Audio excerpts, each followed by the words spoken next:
Welcome to today's model showcase. Now, as you can see in front of you, this is Aun'shi. For those of you who play Tau, you'll recognize him. For those of you who don't, I don't know if you've seen him much. He's the only close combat ethereal out there, though it's arguably, well, he's the best close combat ethereal out there, but they're not necessarily good at close combat in general. But anyway, this is the model that I'm actually patterning my conversion off of. But my conversion looks nothing like this ethereal. In fact, it's not even a Tau. So, let me show you what it actually is.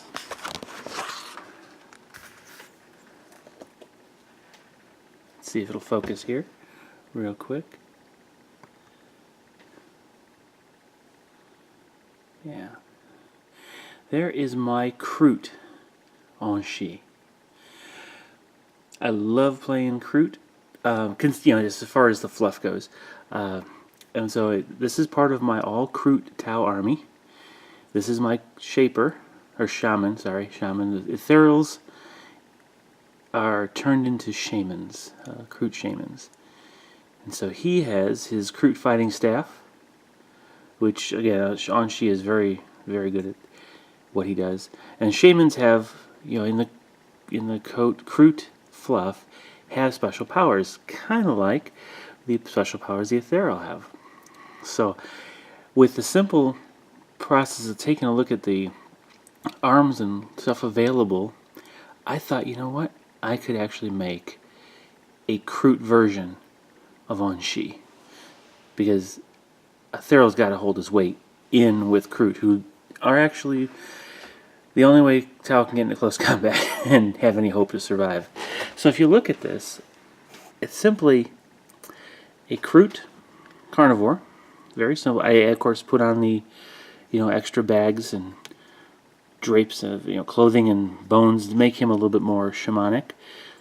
Much like the fluff. Gave him a few combat knives, and then using the arm that carries the rifle, had it raised over his head, and then just basically reshaped it. So you can tell this is the blade that comes off the barrel, and I basically shaved down the barrel, so that, or should I say muzzle, so that it really doesn't look like a gun anymore.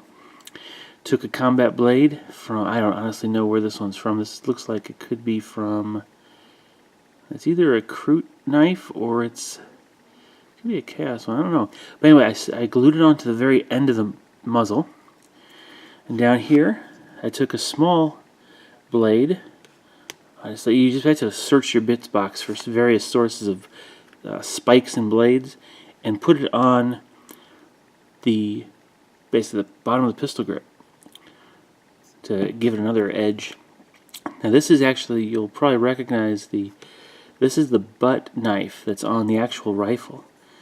And so, again, just by the addition of a knife blade glued straight onto the end, you end up with a Kroot fighting stave. Very vicious looking weapon.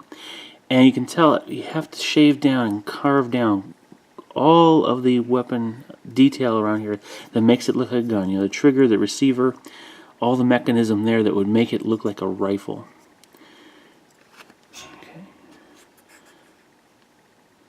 So that's the biggest conversion piece that needs to happen with Aun'shi.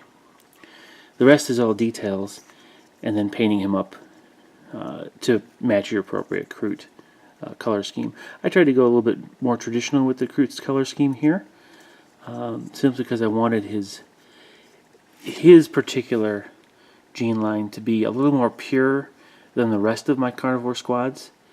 Representing the fact that he's sitting there more higher up in the hierarchy, guiding some of the other directions that the various carnivore kindred are taking, alongside the actual shaper who runs the show. So this is my version of Aun'shi, my Kroot ethereal, if you will. Alright? Alright, well, I hope you got some ideas from this and enjoyed the model itself. You'll probably be able to see this again if you take a look at my Studio Army review. for my Tao. So let me know what you think below, and again, share, like, and subscribe, and I'll talk to you the next time we do a model showcase. All right, goodbye.